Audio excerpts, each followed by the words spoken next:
کې چې دا موسیقي خو مسافر کې ډېر خوند کوي، خاص ډېر خوند کوي.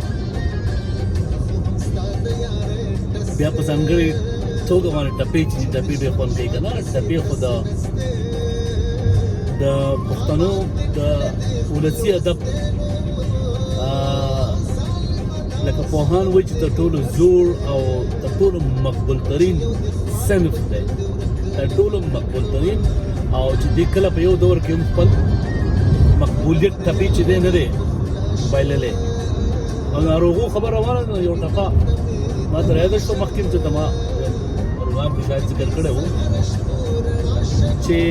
چې د باچا لښکر کې ولیږي رب دې د خیر په تبه پرې باسه مینا.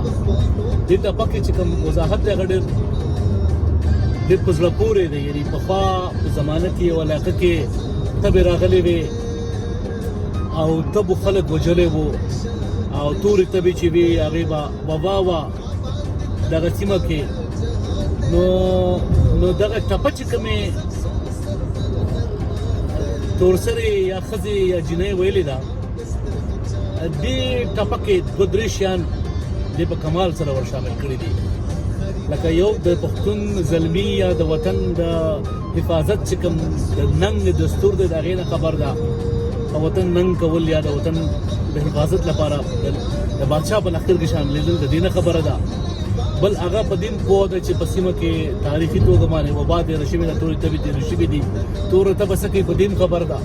نو هغه په دې ټپه کې دا ټول شیان راغونډ کړل شوي دي. که پام ورته وکړئ که نه چې د باچا لښکر ټولېږي، نو باچا لښکر چې ټولېږي خلک ځي جګړې لا زلمي شاملېږي د وطن حفاظت لا.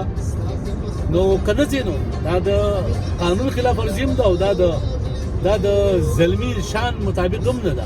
نو څنګه وایي چې دی پاتې شي، محبوب پاتې شي چې جګړې لا نه شي، چې دیدن وشي، ملاقات وشي، مینه وشي. نو هغه پکې بیا دا دویم مصره کې ورته دا وایي چې رب دې دوا ورته کوي. رب دې یعنې خدای دې د خیر په تبه پرې باسه مینا. یعنې داسې تبه چې بیا دې جوړ شي، هسې نه چې توره تبه نه پته کړې په توره تبه پرېوځي. یعنې داسې بیمارۍ باندې اخته شي چې بیا جوړېدی نه شي. نو چې بانه دې وویل شي چې په لښکر کې لا نړ شي، د لښکر نه پاتې شي او نوم دې هم خراب نه شي. لکه چې هلک پټ شو د باچا د لښکره ویرېد، دا خبره ونه شي او پاتې هم شي. نو ټپې چې دي، ټپې واقعي یو ټپه کې پوره کیسه ده. او دا کیسه چې ده ډېره د پوهې ډکه کیسه ده. څوک ورته وګوري نه مې نظر سره ولا نه مې منلا نه پاللا اصل سر دې تیرولا نو کولا سر تور ولاړ دل خیرو دې ورې دما. اوس پکې ټپایزي هم راوتي دي. ټپایزو باندې خو با سلیمان کوي کوم چې د پښتو ادب د نقد او د تنقید پوهان دي، هغه ته د اختیار دی چې هغه په دې باسونو کې او خلک په پوه